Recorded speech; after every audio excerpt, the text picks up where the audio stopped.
Hello and welcome back to Newsroom Nigeria. This is where we give you hot, fresh, and sizzling news all day long. If this is your first time here, you have not subscribed to this channel, what are you doing? Please go ahead and subscribe, hit the like button. Most importantly, click on the notification bell. That way you'll be the first person to get notified each time we upload a new video. Minister of the Federal Capital Territory, Wike, has acknowledged that battled Rivers State Governor Siminalayi Fubara recently visited him in a bid to reconcile amid the deepening political crisis in the state. However, Wike insists that the turmoil was avoidable and primarily caused by Fubara'S poor decisions. Speaking in a media interview on Monday, Wike disclosed that Fubara was accompanied by two governors, both from ruling All Progressive Congress (APC) during the meeting, despite Fubara'S membership in the opposition People's Democratic Party (PDP). Yes, he came with two governors, and unfortunately, the two of them are APC governors.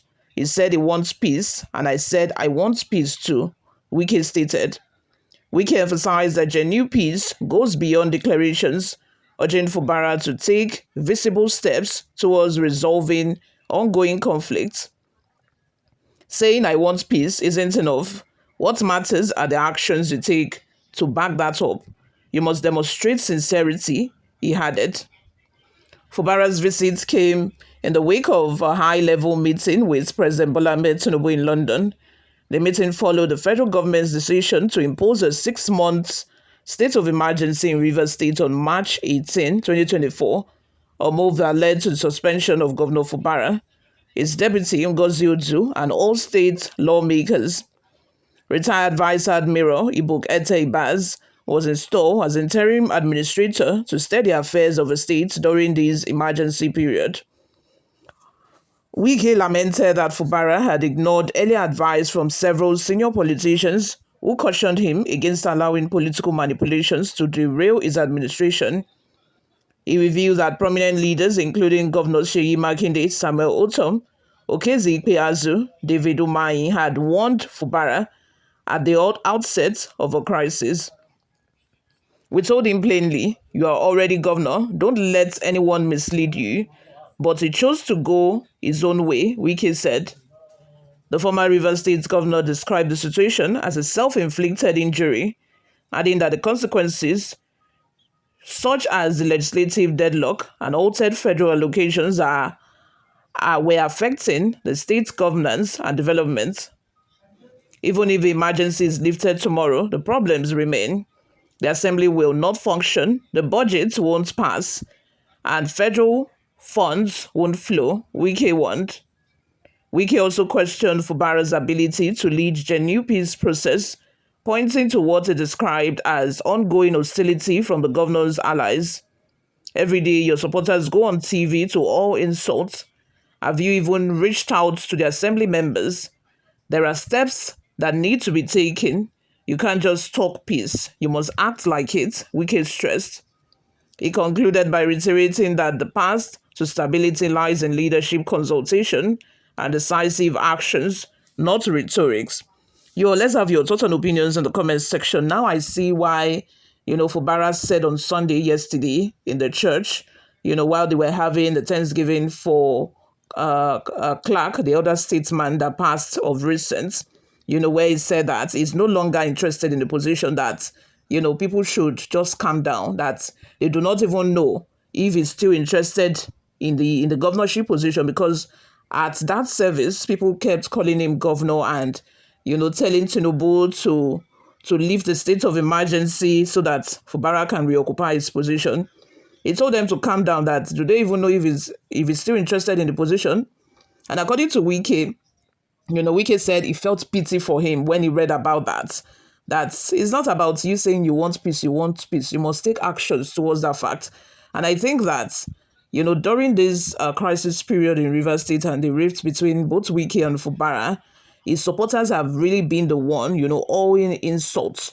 Although Wike too, all his own insults. But notwithstanding, I think it's where Wike's supporters who were, pushing him on and, dishing out the most insults. But now that they said he wants peace, now that he has gone as far as reaching out to, Wike for peace, I think he should just, directly caution his supporters and tell them that, look, you people should calm down. We want peace. With peace is what I want. And I don't want any rhetorics of, people who call themselves my supporters or in insults at the FCT minister, and I think, which was why, like I said, he told his supporters at the Thanksgiving service on Sunday that, do they even know if he's still interested in the position? Let's have your thoughts and opinions in the comments section. Before we go, guys, let's take a look at some of the reactions we got online. Wale Olawuwo says, what a country. We have a system that amplifies the voice of the evil and submerges the voice of a good. God have mercy on Nigeria. Bell says, the unfortunate victim of all the problems are the masses who need steady running of government, functions for their daily living, too much flippancy and personal egos and frame of references to contend with in Rivers State. Oil money seemed to have destroyed the reasonability of those who could have been consulted. Then another comment from Ayodeji Ezekiel says the problem was caused by bad advisors. And many people would also say that it was so short a time for him to have started this quarrel with Wike. I don't think he had even spent 100 days in office when all of his back and forth started. It was just too early. It was just too early. I think he allowed, irrespective of the fact that we all know that Wike, he get problem for body. Like Wike has his own weaknesses and he has his own faults. But I think it's just too early. Like, how do you allow people to be able to penetrate you? How do you allow people to be able to whisper things in your ear? Like Dory, in such a short period of time, not even up to 100 days in office, and you just started quarrel all of a sudden with your predecessor, somebody that you rode on his back to get to that position, somebody that helped you, that's literally carried you on his back to make sure that you get to be the governor of the state. How do you start quarrel with him less than 100 days in office? That blows my mind. But anyway, Wike has said on numerous occasions that it was because Wike asked for the money of the state, which Wike has denied on the other hand. Till tomorrow, we do not know the real reason why, these two people at loggerheads. It might just be that money is involved, which I'm very sure of. Like, money is involved, because if money is not involved, how did we get here? How did everything just escalated to where it is right now?